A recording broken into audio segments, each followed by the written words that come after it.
Jomo Kenyatta, Kenyan independence leader, is released. Jomo Kenyatta, a central figure in Kenya's independence movement, was freed by British colonial authorities after nearly 9 years in prison and detention. 2 years later, Kenya gained independence, and Kenyatta became its first prime minister. Once portrayed by the British as a dangerous nationalist, he went on to bring stability to the country and safeguard Western interests during his 15 years in power. Born in the late 1890s in the highlands southwest of Mount Kenya, Kenyatta was a member of the Kikuyu, Kenya's largest ethnic group, and received an early education from Presbyterian missionaries. After Kenya became a British colony in 1920, he moved to Nairobi, where he became active in nationalist politics. By 1928, he was General Secretary of the Kikuyu Central Association, which opposed the seizure of Kikuyu lands by European settlers. In 1929, Kenyatta travelled to London to protest colonial policies,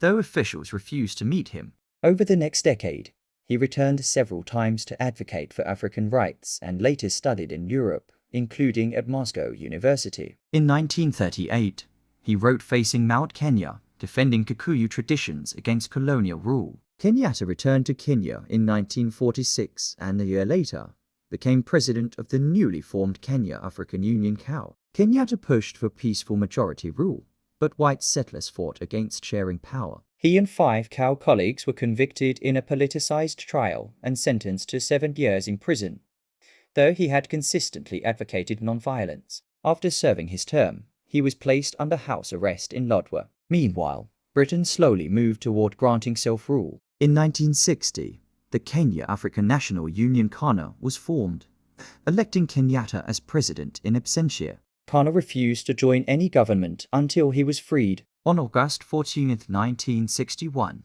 Kenyatta was allowed to return to Kikuyuland, and a week later, he was formally released. In 1962, he returned to London to negotiate independence, and the following year KANU won the PI independence elections. On December 12, 1963, Kenya became independent, with Kenyatta as prime minister.